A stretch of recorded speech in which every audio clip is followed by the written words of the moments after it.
Disclaimer. The content presented in this program is entirely satire, and the mainstream media always tells the truth.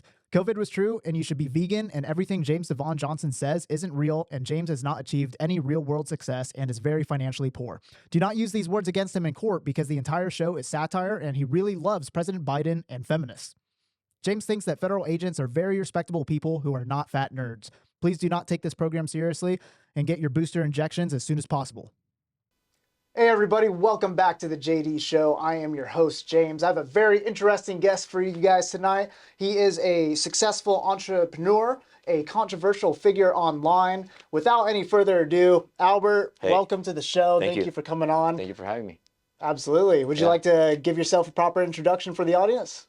Well, I'm Albert Preciado. I am an entrepreneur, as you said. I started 8 businesses from scratch, from zero.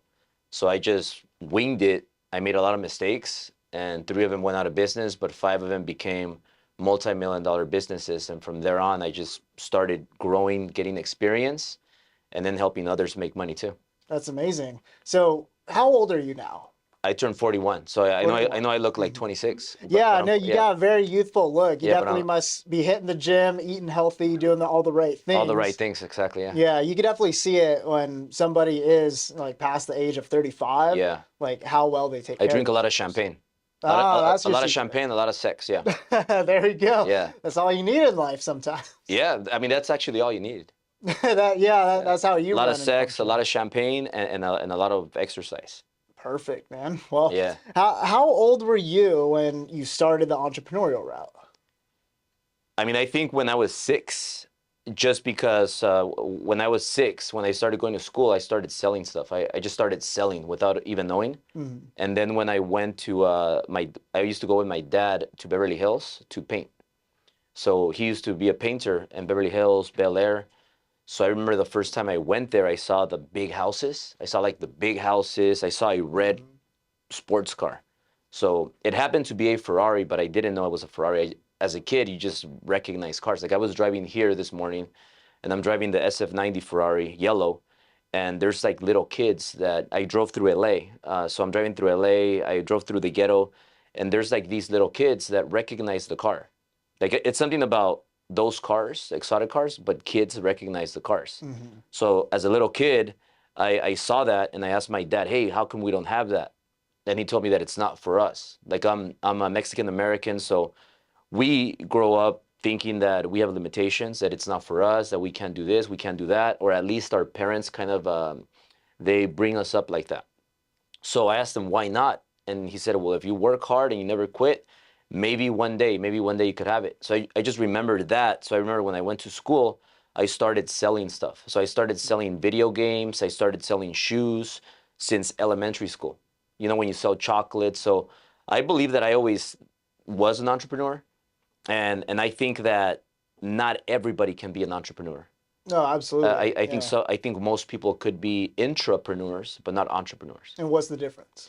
So an entrepreneur is the one that takes all the risk, the one that puts the money up front to start the business. Like we were talking about, you're starting this new venture, you're doing your podcast and all that stuff, and you have to buy everything, and you're figuring it out. So like when you start a big podcast, for example, or a business, you put in everything, you put the money, and then you take the risks. Then you get maybe lawsuits, maybe you make mistakes, you get fines, and you go through all of that. And an entrepreneur is one that joins a company that's already formed. So we already started the company, we go through a lot of stuff, we make all the mistakes, and now you're in year 5, year 10 of the business, and then somebody comes in. They think like an entrepreneur, but they're not an entrepreneur. They're working inside a formed business. So they're not taking any of the risks. They don't put any of the money down, but they're working alongside an entrepreneur. So the main difference is the entrepreneur founds the business. They're the founders. They put the money in. And then entrepreneur is somebody that thinks like an entrepreneur, but they're not taking any risks. They're just joining a formed company. Yeah, and I actually really like that you brought this topic up because as my time as an entrepreneur, because I've always been the one in my circle who has taken the risk, whether it's my name on the company, like taking on the liability or putting my money down to get things started. Yeah. I've always been that guy. And everyone else has been the entrepreneur. Yeah. And funny thing about those types of personalities too is when things go wrong, they're the ones that bail out the fastest. Oh, yeah. And 100%. yeah, I've seen it, many times throughout. Yeah. I've had a lot of different things in my life. Like I started my first business as private security brokering, and that was a pain in the ass. Yeah. And when things were going good, I had all the people behind me like, oh yeah, here we go. Let's keep working together. As soon as something went bad, everybody jumped out, and I was left Right. alone Right. with all the responsibility. Yeah. So how did you take that upon yourself? Like what made you develop that mentality that it takes in order to be disciplined and dedicated to whatever it is you're doing to build a business? I have a commitment. So the commitment has to be bigger than just you and your family and your kids. Do you have kids? I have two kids, Girls or boys? two boys. Two boys. Awesome. I have three girls. Congrats. So thank you. Congrats to you too. So when you have a family and you think, oh, I got to take care of my family, and whether it's your kids, parents, family, like that's thinking very small, and that's being very selfish. So like I don't think that way. Like I want to change the world. So like I think big, and I committed myself to do something big, and I want to I want to create a legacy. So I want people to remember me like year 2500 or something like that. So I don't even know what year that is, but uh, I don't know how long it'll last. But you see some legends that live beyond their life. Like for example, you have a Martin Luther King, right? You have a Steve Jobs that passed away, but he's gonna live forever with Apple. But you have people that create things that are big like that. So I started a business to build a I had a vision to build a business that's gonna outlast me for so many more years, and then people are gonna remember me. I want my daughters when they have their grandkids, for their grandkids to say, "Hey, your daddy was like that legend that changed the world, right?" So that's what I'm doing. But you only do that if you change other people's lives. Meaning, other people that are under me, they have their dream car, they have their dream house, they become multimillionaires, if maybe even billionaires. So we started a business and we went all in. And I told my wife, hey, we're going to create the biggest company for mortgage, the biggest company for real estate, the biggest company for escrow. We're going to become bigger than Tony Robbins. You heard of Tony Robbins? Yes. Yeah. So we have an event like Tony Robbins where we go and we speak, we teach people business, we motivate them. We're an influence to those people in a positive way. So I'm like the Mexican Tony Robbins. So we have this event called Driven Event, and this event's going on year 8. So we've been having these big conferences, 2,000 plus people for 8 years. We've been going out of business. People have been telling us we're going out of business. People have been mocking me, making fun of me for decades. And it's just motivation. So we keep going, and now we created a business so big, we're now beyond our families. We have so many employees. We have so many people that believe in us, people that I feel they need me to motivate them, because some people are going through a lot. Some people are going through hard times. So I'm so committed now that I can't turn back. So now I have no other option but to keep going, because when you start and you want to create something big, every single year you got to double up. Like every single year you got to keep growing, because I believe if you don't grow and you don't put yourselves in hard situations that are going to force you to grow as a person, as a business person, then you're going to die. Because if you stay flat, like staying flat or is this or dying, it's the same thing for me. How could you stay flat? Like you got to get better every year. So that's why for me, like I want to get better every year. Like I want to be in better shape every year. I want to be smarter every year. I want to be a better influence every year. Like I just want to be better, and I want to grow so big, and I want to be the biggest one in the world. Like I don't know if that makes any sense, but No, that makes I perfect just think sense. big. Yeah. I think big, and there's no way back. Yeah, no, that really resonates with me, especially what you said about staying stagnant. Yeah. I compared this to a similar expression that we had in the military. I spent nearly a decade in as a Force Reconnaissance Marine, so that's one of the special operations components of the Marine Corps. So a very like combat-oriented training, right? Yeah. We always had this saying, like, if you stay in one position, you're going to die. You constantly have to maneuver in the battlefield. Yeah. And the same thing I've learned applies to business. If you stay stagnant, that's when you die. So that really hit me. Yeah. And another thing that you mentioned too, people mocking you, kind of like how did that experience affect you in your come up? Well, I grew up as an ESL student, a special ed student. Even though I was born here, my parents are super Mexican, so they didn't speak English. So they never taught me English. I just learned by watching cartoons, Mhm. and I learned very little, right? So first grade, my mom decides, hey, we're here, we live in the ghetto, and if you go to school here, you're gonna become a gangster, and we don't want that. So you're gonna go to school, you're gonna go to the valley. So they shipped me to Granada Hills, and I used to take the school bus to Granada Hills. Back then, 1990, Granada Hills is like 99% all white. Everybody's white. Not a lot of minorities there. Now there is a lot, but before everybody was primarily white. Mhm. So I go there, and I've never seen like blonde, blue-eyed people like you. Like it's new to me. Like The Simpsons is the closest thing. So I go there, nobody speaks my language, and everybody just looks different than me. I'm like the brown kid. Mhm. So growing up, I've always struggled, and I remember kids and teachers, even teachers would make fun of me, and they would just call me Teachers would wetback. make fun of you? Yeah, yeah, of Wow. my accent, of me Mhm. not speaking right, and I would always get in trouble. I was in and out of the detention center that I think they called it that. And I remember that just drove me to get better. Like I was so furious that I was like, I'm gonna get better, and I'm gonna improve in every aspect of everything. Mhm. So when I went to college, and that's where I met Johnny, my buddy that's right here. And when I went to college, I remember that like when I met him, I was telling him, hey, I gotta improve everything. You know what? I'm too pale. Like I was pale because I was scared of the sun. I'm like, I gotta go to the sun, to the beach, and we gotta like get a tan. And then like I gotta build some muscles. So I have to take some creatine, and we used to take weight gainers. Like I used to take those calorie drinks to gain weight. And then I started just fixing everything that I didn't like about myself. And still, I was still a little shy. So we started going to the beach because we wanted to get laid, right? We wanted to Yeah. go to the beach. So we used to go to Corona del Mar, and I remember these Portuguese girls that we met there. But we wanted to like always get the hot girls in the beach.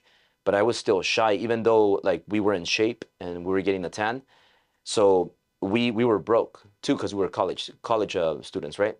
So I would get $20 from my dad, and he would get $20 from his dad, and then we would go to Costco and buy the Absolute vodka bottle because you could get it for $26. I don't know how much it is now, but $26, and it was a big bottle, so it lasted us like a week or a couple of weeks.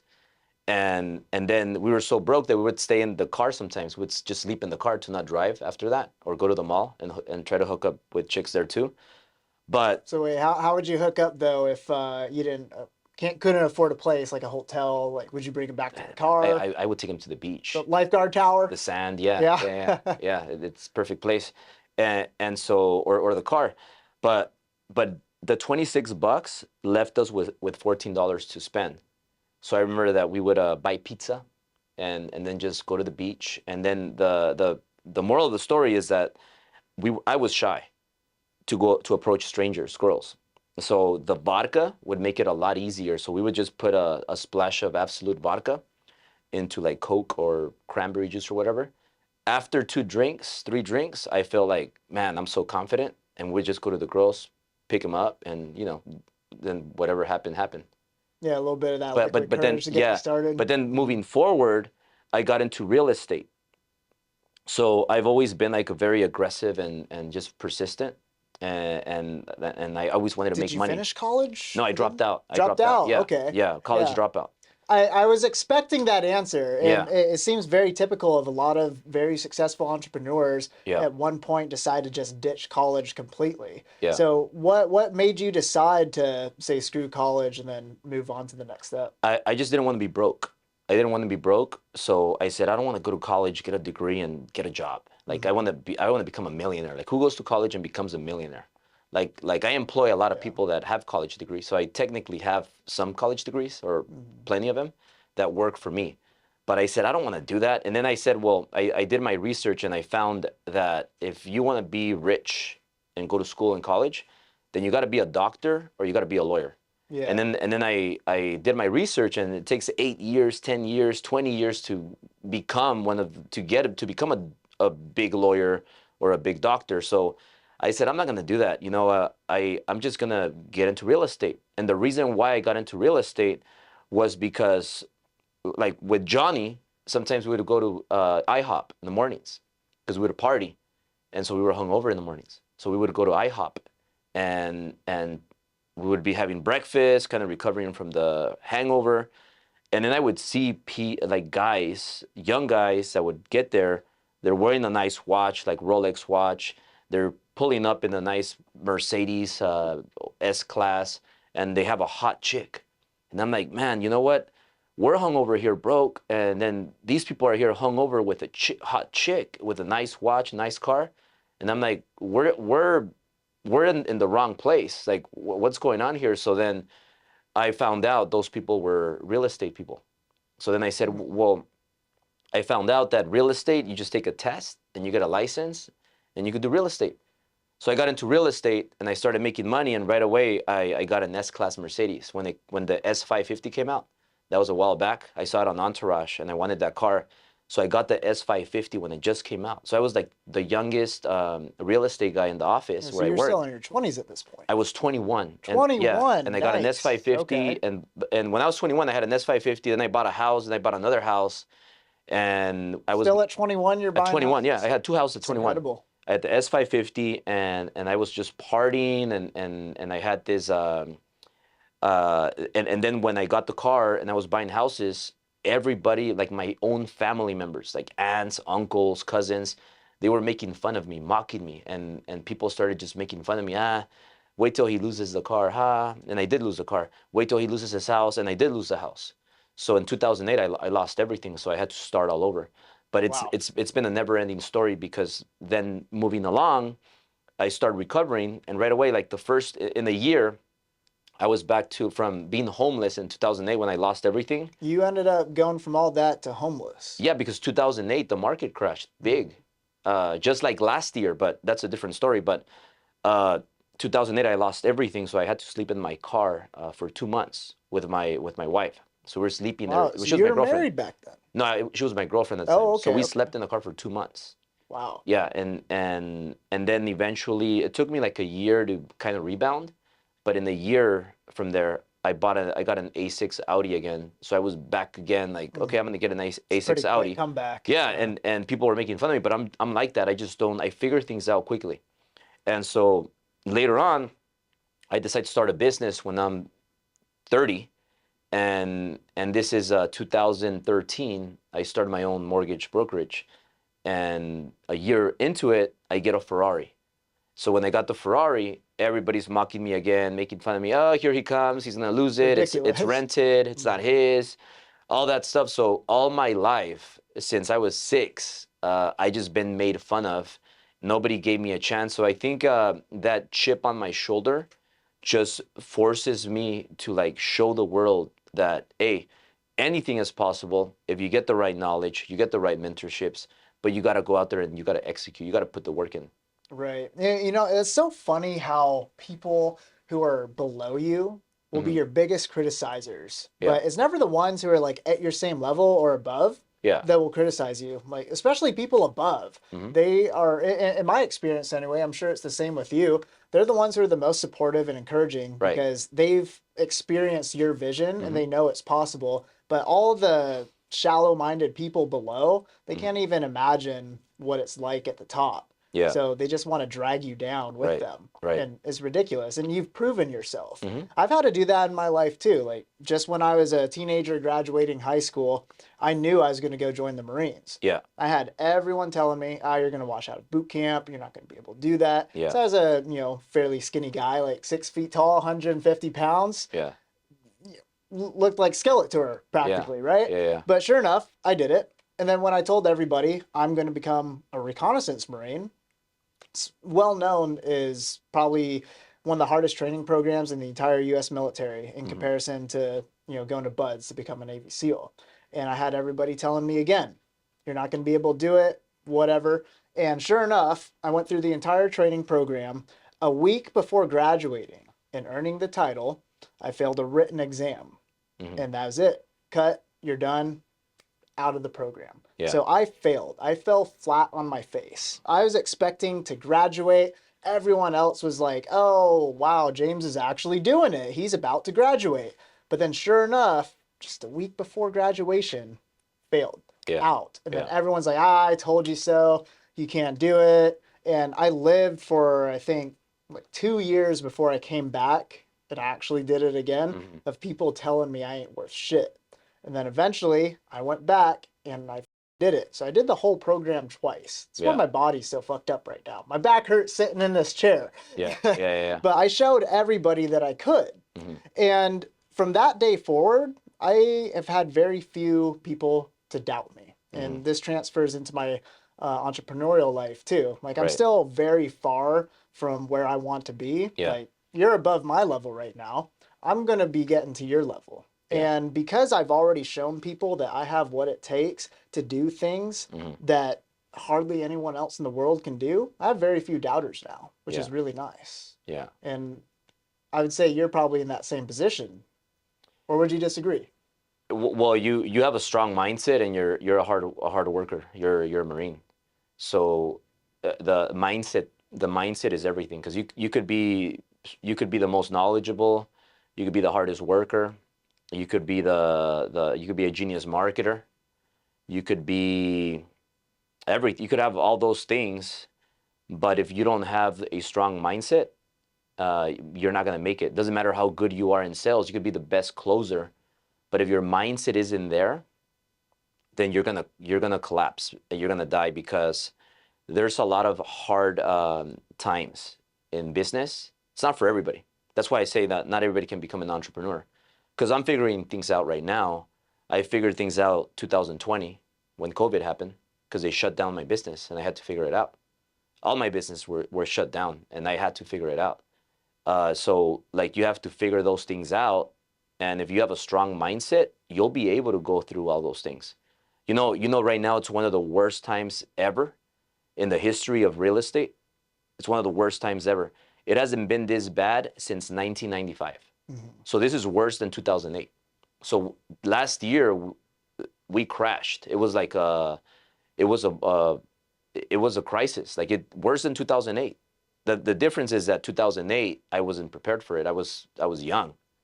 You know, like I was like partying, doing 8 balls, banging a lot of chicks, wasting all my money on partying. I was not all there. I wasn't committed to business and success. I just didn't have the experience. But now it's a whole different story. Now, you know, I have the knowledge, the experience, the mentors, the resources. I build a personal brand. If anybody here watching this, if you want to make a lot of money quick and easy, you still need the strong mindset, but create a strong personal brand. And that's why you're doing the podcast. Like this is going to help you with every business, new business that you want to start or go after. It's going to help you so much. Personal brand. Right, exactly. There's You know how many people are on social media right now? Tell me. There's 5 billion people on social media. Okay, so most of the world. Yes, over 65%. A few months ago, we had 4.8 billion people on social media. Wow. Okay. So it's growing fast. Yeah. Every single day, there's 411,000 new people on social media. I'm not talking about online. I'm not talking about people that scroll and go to websites. I'm talking about social media, like Instagram, YouTube, TikTok. Everybody's on social media. Like go to a bar. I don't know. There's a few bars here that are good, right? Oh yeah. Newport Beach, 20 minutes away. Go to the hottest spots and just go to the main bar and look at people. Everybody's going to be on Instagram or on TikTok.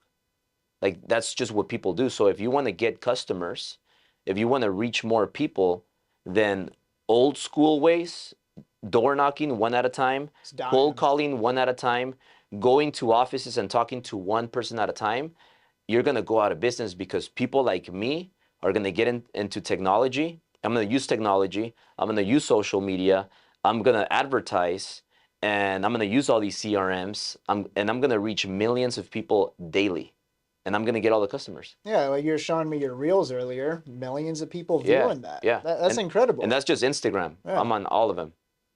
Yeah, that's Yeah. amazing. Yeah, I say we live in an attention-based economy these days. Right, right. So if you can somehow garner attention from Yeah.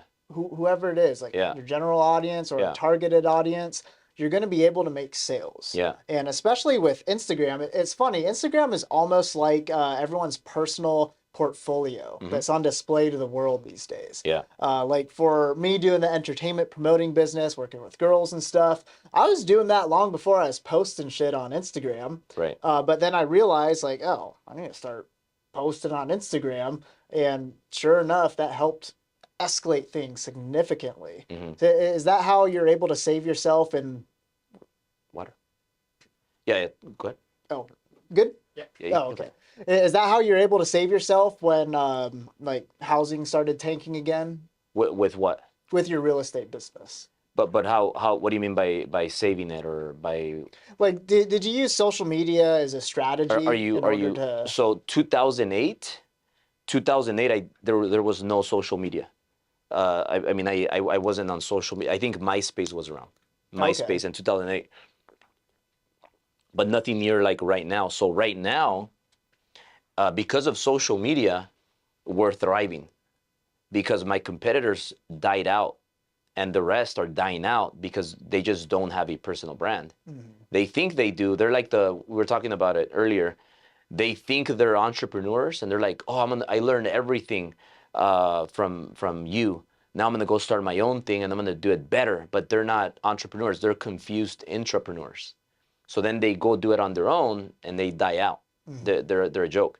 Now, right now, when I was talking about real estate, because real estate is tied to a lot of stuff. Solar is doing bad right now. People are going out of business. So in 2022, 2021, it was like 6.1 million homes were sold. I think 6.5 million, but around there, 6 point something million homes were sold. And then it dropped, but it didn't. So it was like 6.5 million homes sold 2021, and then it dropped to 5.8 million 2022. But then 2023, it was a record low, 4 million homes were sold. So it hasn't been that bad since 1995. Even 2008, more homes were sold. So that's 2 million less homes sold in the U.S. That's a lot. So realtors, they're having a hard time. Loan officers are having a hard time. But when you build a personal brand, there's still 4 million homes being sold. So how do you get those 4 million homes? If you keep your old ways and you're just relying on meeting one person at a time, there's less people out there, and then people are harder to convince on why they should buy a house. Like, why should somebody buy a house right now when they're sitting on a 2% interest rate? And now you're going to get an 8% or a 7%. And they got as bad as like 9-10%.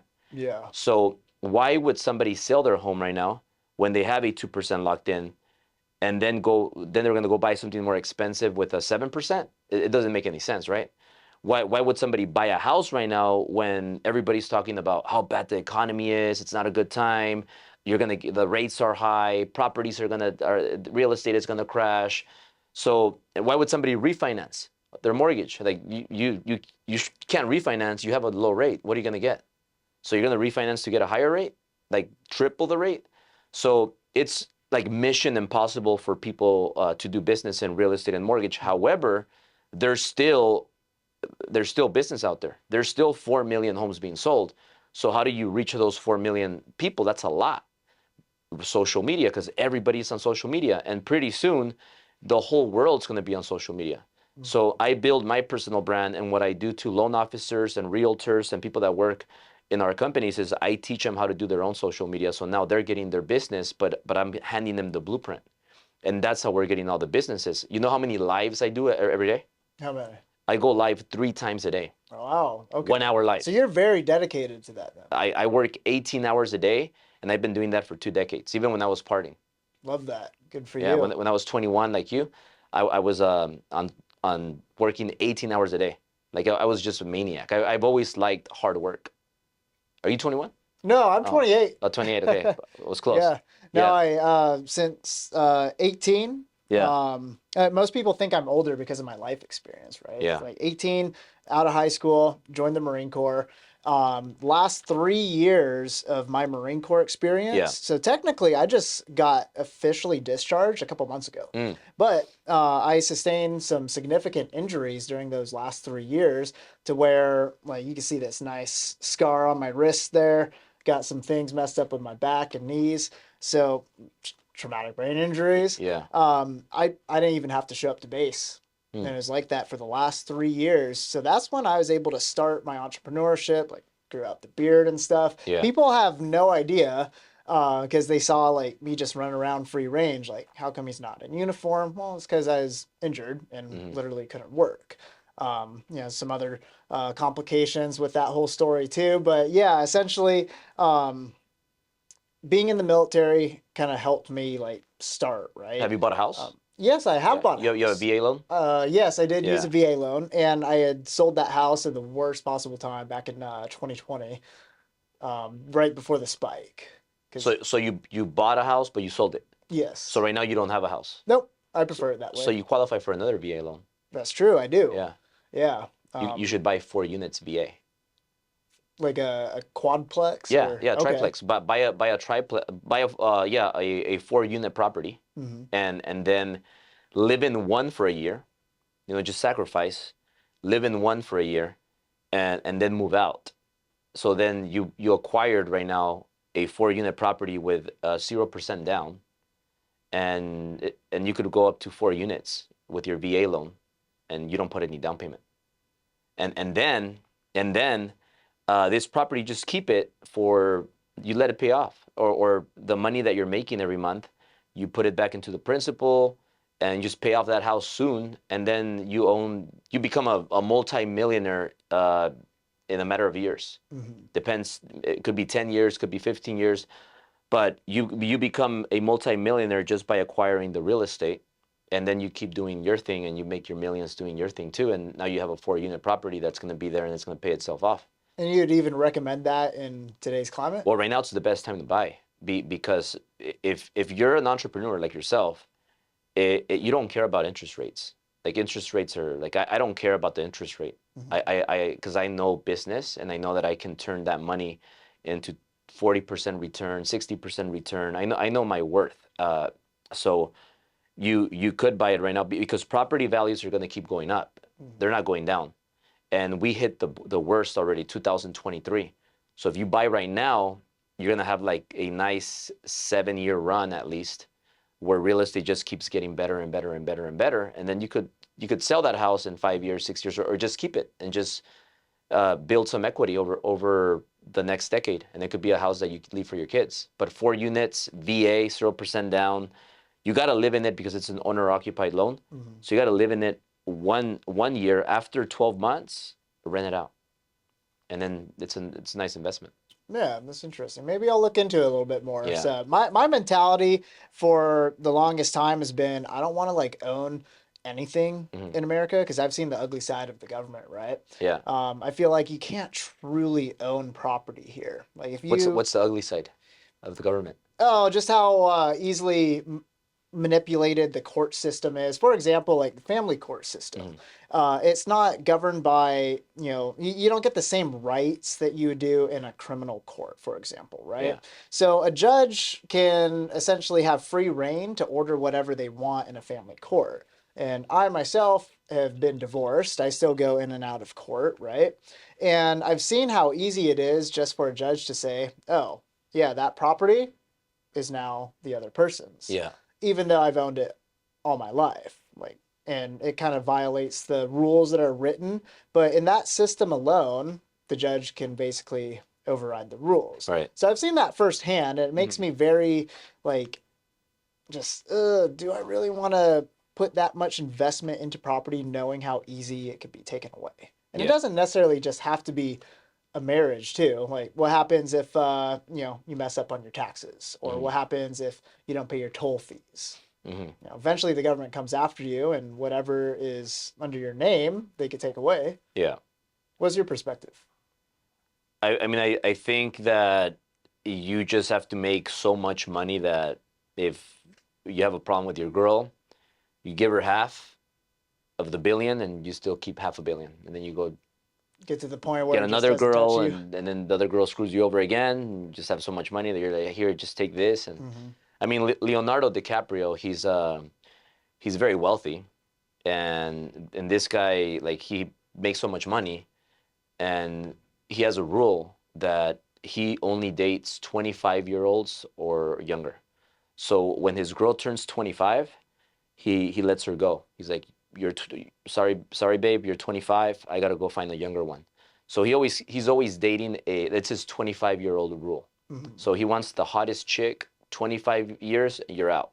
So if he starts dating a 22-year-old, she has 3 years with him, and then he just keeps. That's the life he lives, and he's always in the yacht. He has his beer belly, and he lives a good life, and that's his life. And everybody has the life they want to live, but like there's people that own a lot of real estate too, and they have problems. But I believe you just make so much money that if you want, you could have 10 girls if you want, if they're okay with it, but you're gonna take care of all of them, and Yeah. that's So it. what is your perspective then on dating? Because I know you're married. Do you Yeah. have a traditional marriage? Yeah.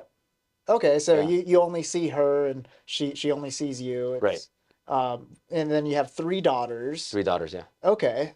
So what's like the image that you want to be able to present for your daughters growing up then? I just want to be a role model that you have to work hard and you could have the life that you want. Like if they want to do whatever they want, then they could do whatever they want. Mm-hmm. I can only give them advice, but I don't want to be controlling. I want to lead by example in with my work ethic, with how I treat people, how I how I'm a giver, how I like to get better, self-improve, how I figure out problems and find the solutions. I just want to be a good role model, but it's their life, like they could do whatever they want. If they want to be an astronaut, then so be it. If they want to be if they want to be an entrepreneur, then I can help them with that. Mm-hmm. But I just let them be. Like I'm not the controlling type, it's their life. Right. And what made you decide to be a married family man versus I, ne- a I guy never who I could never run wanted to get around? married. You never did. No, I never wanted to get married. I was forced to get married. Okay. So like I was and I don't regret it, by the way, but I didn't want to get married. Like my whole perfect life was. Have you heard of Luis Miguel? No. Okay, so Luis Miguel is like a good-looking Mexican that dated all the hot chicks, and he would always be in nice clubs, parties, and he would have a life where he was dating the hottest supermodel, and then 3 months later he would change that girl to another hot supermodel, and he was always just dating a bunch of hot girls. So my whole idea when I was young and when I was going to college and I dropped out and I started making money was like, I'm just gonna go out with girls, I'm gonna have like 10 of the hottest girls. I'm gonna live a good life. I'm gonna party. I'm gonna be rich. I'm gonna have all the cars, and I'm gonna be traveling to different exotic locations. I like beaches, white sand beaches, and it's gonna be that kind of a life. Like I'm gonna enjoy it. I'm gonna be single my whole life, and then that was my vision. But I was also Mm. younger, so that's kind of the perfect life I felt that I wanted back then. But then I ended up getting married. And you said you were forced to get married. Is Yeah, that... because I was gonna lose her if I didn't marry her because Oh, because she okay. needed to get married because she's not from here. She's from Mexico. Oh, so she probably comes from a very traditional family then. Yeah, yeah. Okay. But she was kind of whitewashed In because what because sense? because Like, because she used to live in Redondo Beach. okay, so So they're so she Californians.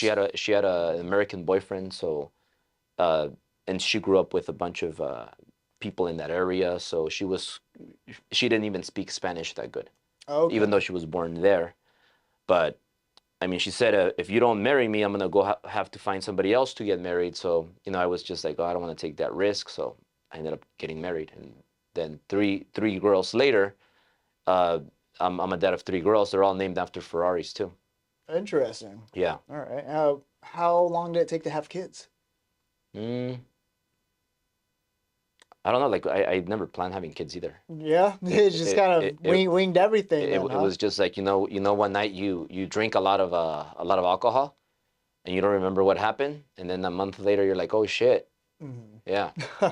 Right on. So I would assume you would consider your wife to be a very high value woman since you chose to marry her, Yeah. have children. Yeah. What is your perspective on what makes a high value woman?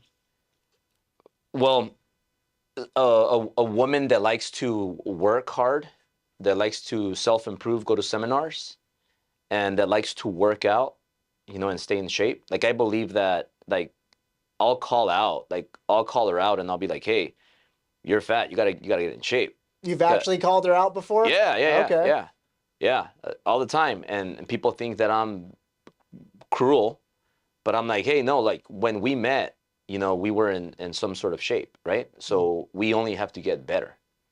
Like we don't get worse. Right. So because I mean, are you're attracted to hot girls, right?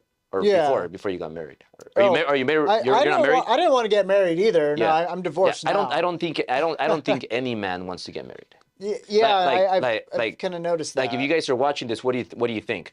Like what man wants to get married? Men just want to have sex. Men just want hot girls and good sex. Right. Like men don't want to get married. It's the woman that wants to get married. The woman is the one that I want commitment. I want a ring. I want to get married and I want to make it legal. And in other words, they just want to lock you up. Right. And I feel like today with modern women too, it isn't even about marriage anymore. Like Yeah. they want the dress, they want the They want money. ring, Yeah, they want they money. want the Instagram photos to impress their friends, but yet they don't bring any values Yeah. to a marriage. Yeah. Like chicks today, I hang out with the hot models all the time. I see the ins and outs of all these girls. A lot of these girls have placeholder boyfriends and they don't really respect them. They don't value them. They still go on the yacht, party with their tits out while their man's at home playing fucking Call of Duty and bullshit. Yeah. But yet they'll be like, oh, I want to get married. I want to have a family. I want to have this. Yeah. But it's like, marriage is a really traditional thing. And, I've made my mistakes in the past Yeah. getting married just because, I knocked a chick up. I thought that was like the right thing to do. Big mistake, guys. Don't do it, please. Tell you right now, don't do it. But Yeah. yeah. Yeah. I mean, I just don't think any guy wants to get married. It's the girl that wants to get married all the time. And The guys who do want to get married, I find, are usually the ones who don't have a lot of access to women, mhm. and they kind of just fantasize like, "Oh man, They if want to I could lock just the one. get They one they want chick." they want to lock the chick up. Right. Yeah. See, they don't have. Because they have no game. Yeah, they don't have Yeah. game. If They you don't have have if you have access. I mean, it's not that hard to get a girl. Like I've seen. Well, if you want to get a woman, just make money. It Yeah, does. money alone could get you Yeah. women. It doesn't matter if how ugly you are. Like if you make money, you'll get women, and you don't even have to make a lot of money. Just make a little bit of money and get a nice little car, get a nice little watch, and just pretend to get money. Go out to the clubs and just pretend to have money, and you'll take any girl home. Of course, you got to be a closer, but it's very easy. It's very easy. Yeah, see, women are just attracted to fun.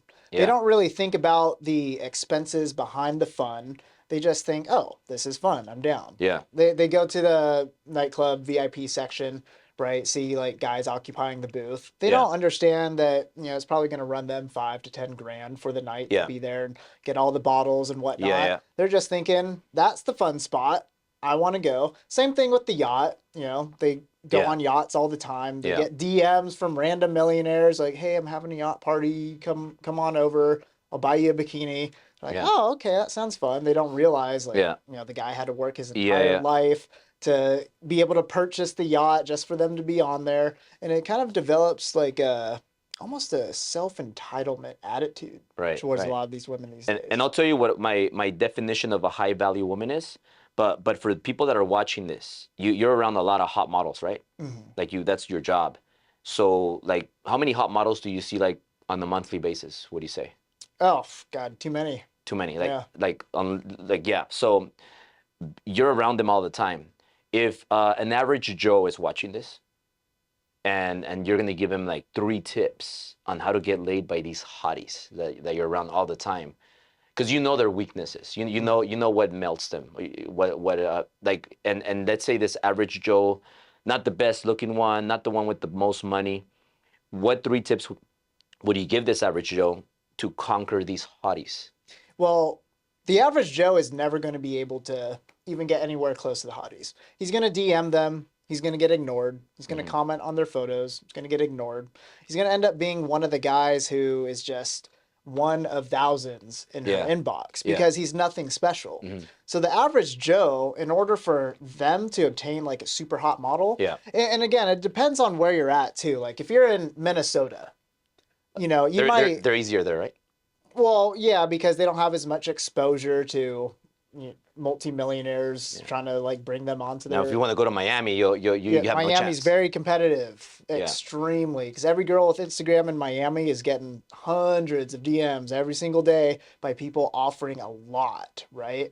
So again, like a 10 in Minnesota is probably going to be like a 7 out here in California, right? So again, different perspectives. So like true 10s, like true 10s, like like Miami and LA. Miami, LA 10s. Yeah, the average Joe's not going to be able to touch unless they have no chance. He has to do a lot. He has to be able to get in shape. He has to become relevant. So being relevant today is going to be through your online presence. It's going to cost you money. It's going to cost money. So he's going to have to build his finances, build his physique, and build up his relevancy. But that takes away from being average. So you can't be average. You can't be average. Can't be average. You get a 10. Again, there's always exceptions to the rule, right? The rule is if you're an average guy, you're not getting one of those 10s. Is it possible? Yeah, of course. Anything's possible. Yeah. But is it likely? No. Well, what if Albert is single? I'm just making this up, by the way, but just to play a game here and for people to like get entertainment. If I'm single today, how would I get a 10? Oh, that's super easy for you. You just go on Instagram, see who's in your area. Say you're hanging out in Newport Beach. You can look up Newport Beach, see who's posted. Just DM at your will. Chances are you're going to be put to the top of their inbox because you have the followers, you have the blue check mark. Yeah. You have a lot of content on there. Good. Yeah. You have a lot of content on there. So they're going to see it, check out your page, and they'll be more likely to respond to you. You're still going to get ignored. Don't get me wrong. Like, in order for me to maintain my business working with girls, because girls are so flaky, right? They come in, and then the next day they're out because, you know, their friends, uncles, great-grandmother died, and now all of a sudden they have to leave the country. So they're flakes. So I have to constantly DM girls. Is this all girls or just like the supermodels? Just model type. Models, yeah. They're very indecisive. Right, they're very indecisive. So even me, like, for my business, I don't really date or... Still good? Okay. I don't really date or like take women seriously on that front just because, you know, for my job, I'm constantly exposed to them. So it's a little like worn out. Plus, like whenever I want sex, I have someone who wants to give me sex. So I'm not looking for sex or dating when I message girls. It's all for business purposes. But I'll still get ignored by maybe like 75% of them. And I have a decent Instagram, you know, over 50,000 followers right now. I have some good content on there. People clearly know, like, oh, this guy must be a promoter type. Like, here's a picture of him on the yacht, multiple girls. But they'll still ignore. But it gives me a much better shot at getting a response because of my relevancy online. Same thing with you. If you're hypothetically single, you can send 10 DMs and you'll probably get maybe like 3 or 4 responses. The average Joe, gonna get 0 responses. Yeah. If I had the following that I have right now and the success, or if I was alive, or if they had Tinder and Instagram like they do today, I think Tinder's a dating one, right? The dating app. Yeah, Tinder's the actual dating app, but so if they had, I always argue that Tinder, Bumble, Hinge, all those like mainstream dating apps, those are shit. You're going to find bottom of the barrel people on there, right? So Instagram's the best one. Yeah, Instagram is the true best dating app. Okay. Yeah. And these supermodels, they don't even care if you're married, huh? Oh, no. Nope. Yeah. They'll take advantage. They're savages. Yeah, they're savages. Yeah. Girls in general are very savage. Like when I've been in and out of relationships, you know, dated multiple models. I've never had like a traditional style relationship since my marriage. Yeah. Even when I was married, you know, I cheated on her and stuff like that. So I learned that monogamy wasn't for me. You're a savage yourself. I try to be polite, but Yeah. sometimes you got to be a savage, right? Yeah. But the girls I've dated since, I tell them like, you're not the only one that I'm fucking. Hmm. I'm gonna be seeing other chicks, and for some reason, like they'll still stick around just because of who I am, right? Hmm. But other chicks will like see, oh, that's like his number one, and they get real aggressive. Like they'll try They all want to be. purposefully. They all want to be number one. Yeah, yeah. So they'll cause But it's good because you drama. create competition. So then all of them want you more. Yeah, I think Yeah. competition amongst women is good, especially being in a relationship. Yeah. I think if your woman is not on edge just a little bit, Hmm. then she's going to develop a superiority complex. And the Yeah. next thing you know, she's Yeah. nagging you about the laundry not being put away right, or you didn't hang up your coat in the closet, you put it on the chair. Yeah. Little shit that I don't like to deal with. Yeah. So when I've been in a relationship with Mhm. someone, like if I had a chick living with me, Hmm. she knows like I could go get something else Yeah. really easy. Yeah. And she's always on her best behavior, which I love. Because Yeah. the thing I hate the most is a woman who snags and is negative or tries to control me. It's a huge turnoff. Yeah. Yeah. You got to keep them on the edge. Exactly. But going back to the high value woman, so like nowadays there's so many hot girls because the surgeries and the fillers and the lips, like they almost Yep. all look the same. So what I think is makes a high value woman are those obviously hot women, but I also want to see a business side. I want to see that they're hardworking, that they're smart. When a girl is a smart business woman, that turns me on. Yeah. Then also when they're big on self improvement, that turns me on. That's another check. That's a really rare quality I find in Yeah. us women, especially the ones who are born attractive. Yeah, yeah. They have zero aspirations to improve themselves Yeah. other than maintaining their physique at the gym. Yeah. And there's a lot of girls out there too who are just very naturally petite. Yeah. They have everything going on for them. Doesn't matter what they eat, doesn't matter like how often they go to the gym, they're still going to look the same way. Yeah. And those women are just so utterly entitled. They Yeah. have like again zero like goals whatsoever. Yeah, yeah. They're not business minded. Yeah, And but- they'll end up being terrible But partners. the self improvement, like when the hot woman reads books, goes to seminars, the work, the business mindset, like them being into business, and then the working out, taking care of their bodies, Mhm. like those three checks, I think make a high value woman. And then when you see a woman that creates her, that becomes a multimillionaire herself or a billionaire, like you have the Kardashians. You know, a lot of people hate them, a lot of people love him, but Kim Kardashian, she was a genius. Like she did her porn video, and she got her big ass, and she used to be Paris Hilton's assistant. And Paris Hilton was like the multi-millionaire, famous one, and Kim was the assistant. Now Kim is worth way more than Paris Hilton, and she created a bunch of other billionaires that are her sisters, because they all saw what worked with her, and they all started doing the same thing, and they're business women, like they're smart, they know what they're doing, they're obviously very good at marketing.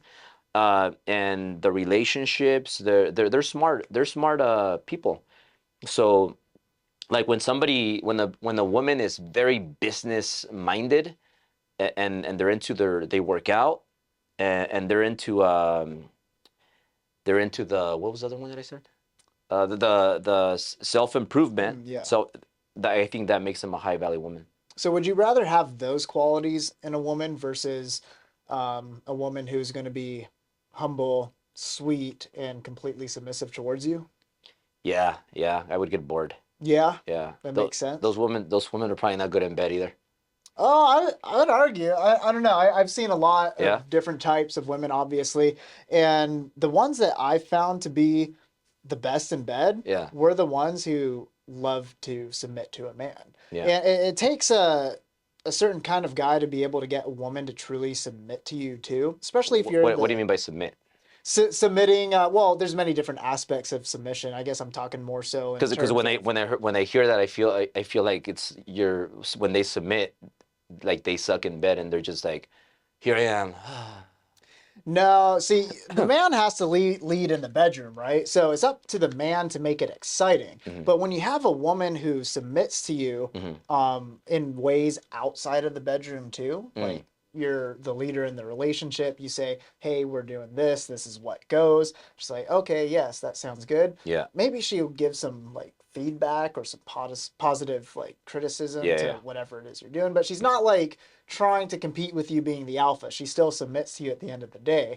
Woman with those qualities is going to be submissive in the bedroom too. Yeah. And if you're the type of guy that knows how to take control in the bedroom, like it's your responsibility to create the excitement. Yeah. So she's going to listen to anything you say and do, and that's where it becomes, in my experience, the best sex. Yeah. Having a woman where you can whisper in her ear, lie down and relax. Yeah. And she closes her eyes, puts her head back, and you do your thing. And it gets her into a certain mental state where you can be like, all right, come. So like you're as a man, you're in full control.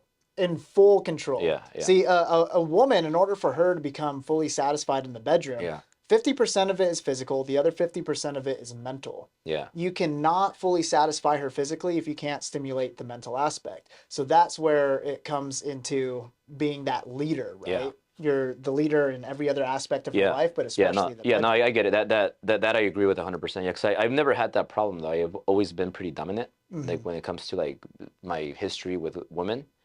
But most men, what do you say? Most men are not like that. Most men have a hard time really getting the girl to be submissive. Is that a reality? Yeah. See, again, like you're very, I consider you alpha style male, right? You have a lot of confidence. Like you're definitely a leader. People like you don't have the issues with women not submitting to them. It's like more the average guy who, might have some low self-esteem because he has a mediocre job. He hasn't done anything significant in his life. Yeah. Or even, some or of a these small penis. Well, yeah, small dick, that can have some effects too. I Yeah. actually do have a strategy to grow your penis size that is proven and tried. How do you do that for people with small penises? So it is a process, okay? Got some time here? You guys want to learn something? So it all comes down to your health and your circulation, right? Yeah. So my personal strategy, like I was never a small guy, but I wanted to be bigger than him. 6 inches. Yeah. And I did all kinds of research online. If you go online and try to research it, you can't find just one thing that tells you like this is the method, right? So you kind of have to use your own intellect and decipher multiple different articles and figure out like really what works. Sterling Cooper, actually, you know who he is? No. Chad says 7 inches minimum. 7 inches is a good size for most girls, definitely.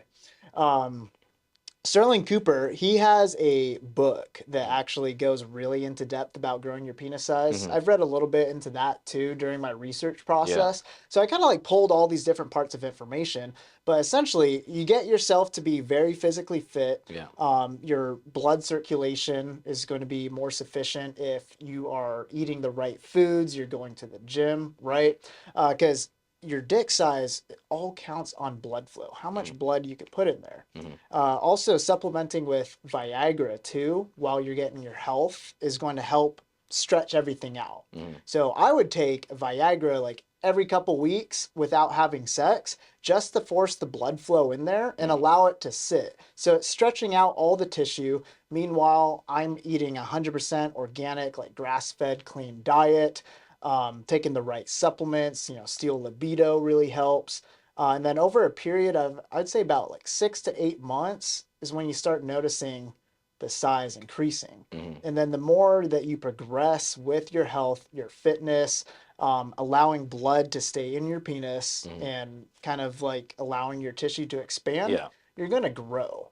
So now so you have to take Viagra and not and no sex for 2 weeks? Viagra is my strategy. I've read other strategies But you can't have sex for 2 weeks? Oh, no, you can still have sex. I'm saying when you take the Viagra, don't have sex. So you're just sitting there and the blood's being forced into your penis. And it's not going away for a couple of hours. Oh, okay. So like you're saying like one day that, you have a lonely night and you're not going to have sex, you go home, you pop some Viagra, and then you just kind of go to sleep? Yeah, just let it sit. You know, just sit there, do your work on the computer or whatever with a boner, and it's stretching out all the tissue. Yeah. Or even when you are having sex with women, Yeah. You could once you like feel you're getting close to climax, just pull out, stop, do something else. That way you're keeping it going. It's allowing that blood pressure to stay in there to stretch out the tissue. But yeah, overall it comes down to your cardiovascular health being able to increase the size. Yeah, yeah. Well, good tip for the small penis guys watching this. I mean, if you're like sub 4 inches, might not be so much hope for you. But if you're just a fat dude and you got a big old gut and you know you got issues with penis size, if you lose that gut, chances are you'll probably have an extra couple inches to spare. Yeah. That's good. That's good. Right on, man. So anyway, back to you know, a high value woman, relationships. How do you maintain a healthy marriage? It's been what, 2 decades? No, marriage happened later, so it's been like 15 years. 15 years of marriage. So a decade and a half, yeah. And what keeps the romance flowing? We're just best friends. Okay. Yeah, so like it's become something like now we're like best friends. So she also handles operations like for all the businesses we have. So she is the COO, the operator for all companies, and I am the CEO. So it's different positions, and it works really good. Like I see her more like as my best friend. I can see why you value the whole business mindset within a woman then, because that's exactly the dynamic that you're living. So you being a very business-minded person, I'm sure you get a lot of joy working with your significant other in that aspect. Now, I know for a lot of other men out there who are very successful entrepreneurs, they don't want to share any component of their work or their business with their woman. They want to keep it separate. Yeah. So I'm curious, was she always like that, or did you teach her? I taught her. Yeah, I taught her like because before she was just like my girlfriend, right? And you so guys met really young. You were 21? I was like 25. 25? I was like 20. Yeah, because I had a different girlfriend that ended up was the one that got me into real estate. Okay. That's a whole different story. Yeah. Interesting. All right. She was Colombian Mexican. Yeah.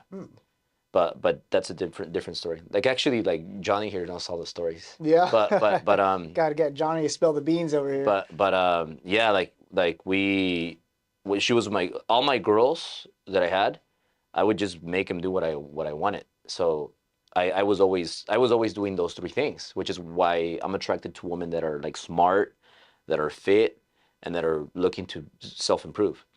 Because I was always doing self-improvement. So I'm talking about even when I'm 21, 19 years old, 20 years old, when I was having the cocaine showers, the drinking fest, all the girls. Like I used to have like a girl that would go out with me, sleep the night, and I would fake an appointment just to get her out because there was another girl coming in. And so I would fake the appointments. But even then, I was still reading books. I was big on self-improvement. I was still working out. So I would work out just to burn all the partying calories. And then I would always be also, like I would be working hard, self-improvement, and I would always be going to, I would always be working hard. So those 3 things. So every girl that I dated or that I went out with, I would make her do what I was doing. Hey, I'm going to be at the office. Meet me at the office. Hey, I'm going to go to this seminar. Come with me to the seminar. Hey, I'm going to go to the gym at 4 a.m. Go to the gym with me at 4 a.m. So I would always do that. That's where it takes a woman being submissive. Yeah. But you can have an alpha woman. I actually think the best dynamic you can have in a relationship is having an alpha woman who is able to submit to you. Yeah. That's very rare and it's utterly amazing. Yeah. So maybe that's the dynamic you got going on in your marriage. Yeah. Well, that's what I'm attracted to alpha women that are submissive. That would be my attraction. Yeah. Yeah. That's a great point. Because girls that are not alpha, that are kind of weak, like it's kind of a turn off. They're like insecure and all that stuff. I would agree. Like I'll still date them. You know, I'll still date a sweetheart, but yeah. What you said, I'll get bored. It gets boring. Yeah. I totally resonate with that. That's funny. Yeah. Yeah. Let's talk about politics because that's always fun. It's election year. Yeah. Shit in the world is crazy right now. Yeah. Who do you got your money on for the election? I'm gonna vote for Biden. You are? Yeah, no, I'm just kidding. I was like, nah, this guy's definitely bullshit. Yeah. No, you can't be successful in alpha if you vote for Biden. I mean, it doesn't matter who wins. Like we might as well not even have a president. Like we'll still get the same results. Like it's just yeah, that like sometimes I don't even know. I don't know what's going on. But just the fact that we could have a president like Biden that is totally like he's just it doesn't even seem like he Biden is not there. Yeah, not like at all. Like alive. It seems like he's not even alive. Like he just doesn't make any sense at all, and they're just move him around and they tell him what to say, and he shouldn't be even he should I don't even know if he drives. So No. like I can't picture him driving or doing anything. So I don't know how he can be president of the strongest country in the world. My favorite quote by Biden. Yeah, that's what the hell? How is this guy still in office? And you know what? This is why I'm voting for Trump. Yeah. I love Trump because he is such an outsider. Like, you see, the entire world hates this man. Yeah, I like Trump. Right? Like, if the entire world, like the establishment, all the legal systems are going after this guy, they hate him. Yeah. He has to be doing something right. Yeah. So if Biden wins, it's that's a setup. That's rigged. They're somebody's doing it.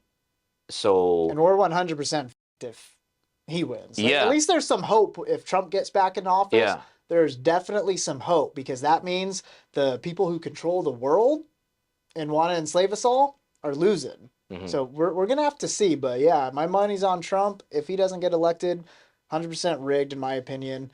But yeah, it's funny because when Trump first came into office, if you even talked about him, it was like very taboo. Like you couldn't say his name on the streets. Like especially if you're out in LA and you wore a MAGA hat. People throw eggs at you or just try to start a fight. Yeah. But now you're starting to see the shift where so many people are waking up. They're like, oh, shit, we want Trump back in office. Like, I can't believe I voted for Biden. This guy's a joke. Yeah. And same thing with even these dumb bimbos that I work with. Some of them voted for Biden years back. But now they're like, yeah, I don't know why I did that. I was young and dumb. I'm voting for Trump this year. Yeah. Yeah, 100%. I'm voting for Trump. Good. Trump train. You guys watching this, if it gets out early, like, hey, vote for Trump. Yeah, 100%. Yeah. Vote twice. Fuck it. Yeah. Nah, don't do that. They that part's even illegal. Now I'm gonna get in trouble for saying that. They're saying Albert for president. They even have an option, I think, that if Biden dies, who would become president, and that's how bad it is. Mm-hmm. Yeah, I think it's the lady. Kamala? I think so, yeah. Yeah, she's a train wreck. So it's like just like you just flip a coin but yeah, that's a whole different topic. 100%. Yeah. So with you and your niche, where would you kind of place yourself as far as like-minded, successful entrepreneurs who are also involved in the online world? Like compare or like what's kind of your network of people that I don't know you're either involved with or inspire to be more like where would you place yourself? I don't know if you're familiar with all these people, but the Driven event that we have a Driven Business Summit, which is going on 5 years, and then we have the Driven event, which is a big conference that's going on 8 years. Mm-hmm. So we've had everybody that's in the online business space, like from Ed Milet, Patrick Bet-David, Grant Cardone, John Maxwell. We've had everybody that you can imagine. Les Brown, Tim Grover, David Goggins, just everybody. Nice. And so those people, I handpick them because I want to bring in different experts in different areas that are going to help the business people out there. Because my audience, people that follow me, 80% of people that follow me, my audience, are Latino millennial business people, entrepreneurs. And that's because I'm a Mexican American, so they kind of see me and they're like, hey, if he could do it, so can I. So I attract a lot of that audience, and then that's why a lot of these other people in the online space, they want to do collaborations with me, because the Latino community is a big space right now. It's a big part of the population in the U.S. and it's the fastest growing ethnicity here. If you Google it, like in the next by 2040, 75% of the homeowners in the U.S. are going to be Latinos. Very interesting. Yeah. Yeah. Do you have any perspective as to why that is? They like to have babies. Yeah, they like to have kids, and just there's just a lot of Latinos here already, so it's just growing. You know, it's interesting. So actually, Andrew and Tristan Tay, I'm sure you're familiar with them. Yeah, They did a podcast recently talking about the different demographics in the world, and they pulled up some interesting statistics showing that specifically white people are making the least amount of babies in the world. So yeah, that makes sense, because you know the Latino community is definitely a lot more traditional from what I've seen. Yeah. Sounds like you believe in those traditions. Like I'm gonna have too. 10 kids. Yeah, that's amazing. I have 3 right now, so I have 7 more to go. Yeah, white people aren't doing that, so we're. Yeah. I mean, I got 2. You know, maybe I'll make a couple more here and there. Yeah. But yeah, overall, like it's weird. White people are not doing their Well, part to... Elon Musk, I think he has like, how many kids does he have? 9? Something. Is it 9? Something crazy. Yeah, because I mean out there. that's the way to do it. Like if you want to think big, you gotta like look at Elon Musk. Pay attention to like, for example, my next big move is creating such a big company brand that's going to be worth billions of dollars, if not a trillion. So when you think about airlines, when you think about Delta, who's the founder? Who's the owner of it? Tell me. When you think about Delta, American Airlines, Spirit, United, do you know the founders, the owners? No. What about when you think about Virgin? You know the owner of Virgin? No. So who's the owner of Virgin? Richard Branson. Richard Branson. You know who he is, right? Yeah. So Richard Branson, multi-billionaire, that guy created Virgin. And now Virgin sells a lot of different products, but it became a big brand. So like the majority of the audience, they'll know who Richard Branson is, and he's the founder, the owner of Virgin Airlines. But the other airlines, nobody knows. So what I'm doing with my companies is I'm creating like something big like Virgin. So Driven is going to be the next Virgin. I'm going to have Driven Airlines. I'm going to have Driven Mortgage. I'm going to have Driven Escrow. I'm going to have Driven everything. And it's going to become a brand that's going to be so big, and it's going to be like Virgin Airlines. So I'm thinking big like that, because it's easier to keep what you have than to go get more. Right. Like if you're just playing defense, that's harder than if you just go out there and get more. Like people, like they look at expenses. Oh my God, it's a bad economy. It's bad right now. And they start cutting expenses and they get on defense, when all they have to do is get more on offense and do more. It's easier to just do more. If you're going through it, figure out a new way of making money and go do more of that. Look at Elon Musk. You know, Elon Musk, he said, you know what? I want to get more influence because I want to get more revenue. And then when he gets more revenue, he gets more influence to get more revenue, to get more influence. And you just repeat that process. You make money like yourself, and you invest it. I'm going to do a podcast because I want to get more viewers, because you understand how important it is for people to see you and who you are, promoting yourself. So Elon Musk said, you know what, this works so good, I'm going to go and buy Twitter. So he went as far as, I'm going to go buy Twitter to get more influence, to get more revenue, to get to Mars. So like that's how big those people think. So if we all think a little bit bigger, then this world is going to be a whole different world. Right. There's a saying, if you shoot for the stars, you'll land on the moon. Yeah. So I could tell you're the type of guy who, when you have your mind set on something and when you say something, it's going to happen. Yeah. So I'm very excited to see where you're taking all of this, because Yeah. you said it right here on the podcast, and I know you're going to make it happen. Mm-hmm. So that's very awesome. Congratulations. Well, thank you. And I think that it's very important for the listeners. If you want to have influence, then you got to believe what you're saying for other people to believe you.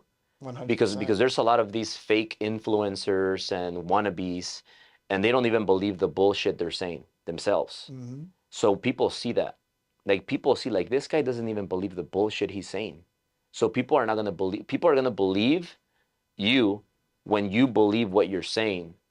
They're going to be like, damn, you know what? This guy he means what he's saying. He believes in what he's saying. I believe him. But most people, you see them online, they look very insecure.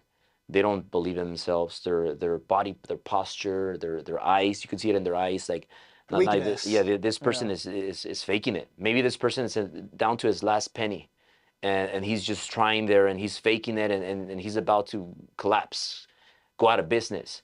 But when you see somebody that you look in their eyes and you're like, man, this person believes what he's saying, I believe in him. So it's very important, the power of your message, of your word. Make sure that you believe the stuff you're saying so that other people will believe you.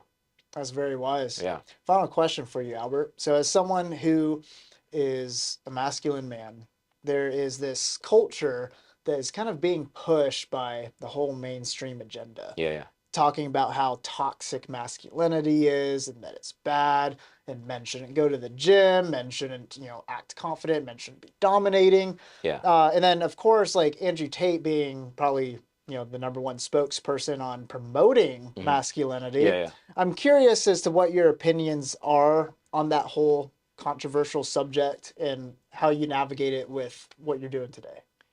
I just feel that men have to be masculine. Men have to have muscles. Men have to have a strong voice. Like, men are the providers and the protectors. That's what men were created for. They weren't created to, be weak, be soft. Especially those men that get bullied by their women, dude, you're not a real man. And I think that a real man has money. If you don't have money, you're not a real man. And you have to dominate. You have to be the enforcer. You call the shots. So that's the way I feel. Like, I think men should, and if you're not there right now, go get more money. Go work a little bit more. If you're not in the shape you want to, go work out.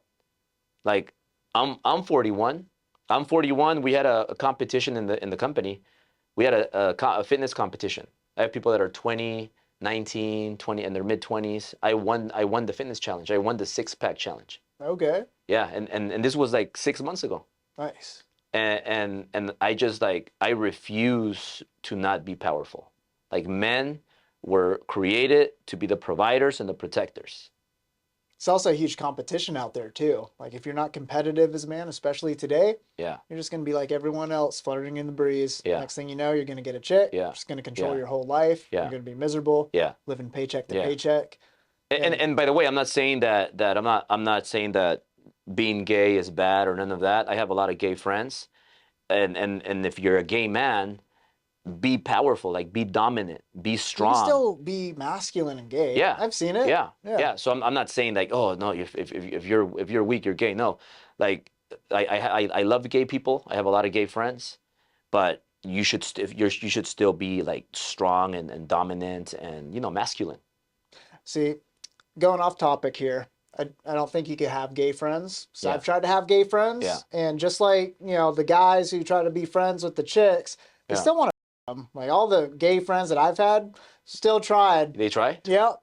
Well, Yeah, when I they, had to cut that off. I think when they black out, they forget, like, that, they forget, and they're just like, oh, let me stick it in there. Yeah, they're hovers. Yeah. I talk about this with my female guests all the time. Like, they'll be like, Yeah. oh, yeah, I have a best friend. He's a dude. Like, okay, yeah, let me see a picture of this guy. It's like, okay, Yeah. is he straight? Like, yeah. Like, he wants to. Yeah, he has Same thing for gay guys. Gay guys have a penis, and if they black out and they're sleeping with their girlfriend, you better believe they're gonna try. Yep. Can't trust them. Yeah. Yeah. Well, off topic there. But hey, Albert, it's been a very enlightening episode. Yeah, Thank you so Thank much you so for coming much. on the Thank show. you. Thank you. Incredible story you got. Thank So you. again, thank you. Yeah, thank you for having me. And we got to do a second one. 100%. We should do a shit talk episode. Yeah. Yeah. We'll do that. All right, guys, thank you for tuning in today on the JD Show. If you like what you saw, please be sure to hit like, subscribe, comment below, give me some feedback. Albert, where could they find you? Just Google me, Albert Preciado. Google him. Big shot. Thanks again, man. Yeah, bro. Thank Take you. care, guys.